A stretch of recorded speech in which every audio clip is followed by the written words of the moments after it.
Etched into the Georgia granite, the carving of 3 rebel leaders on Stone Mountain is one of the biggest Confederate memorials in the country.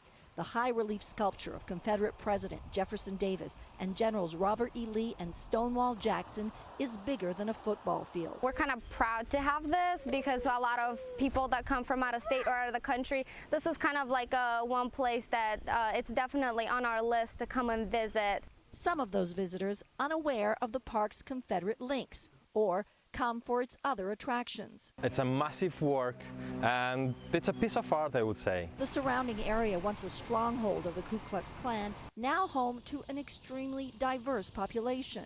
It has since changed, I say, over the last maybe 15 years. More blacks have moved into the area. We come up here, but we don't really recognize the memorial. It's like something in the back of our mind. Now, Stone Mountain has been swept up in the growing calls for the removal of Confederate symbols on public lands.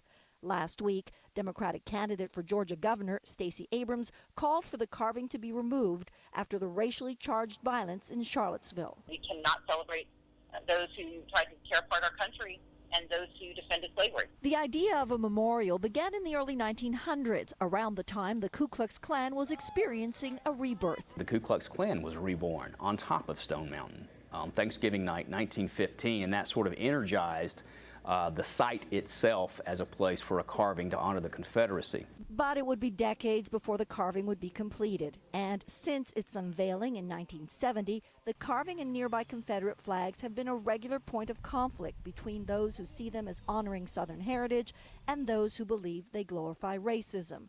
The Stone Mountain Memorial Association recently denied the Klan's request to burn a cross at the park in October, citing problems last year when pro-white demonstrators clashed with opposing groups.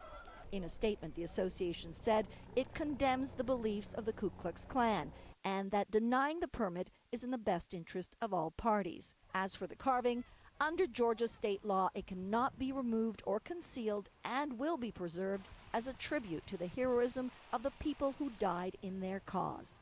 Changes to the law are seen as highly unlikely.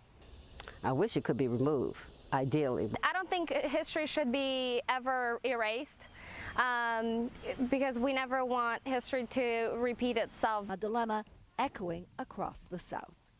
Marina Hutchinson, The Associated Press, Stone Mountain Park, Georgia.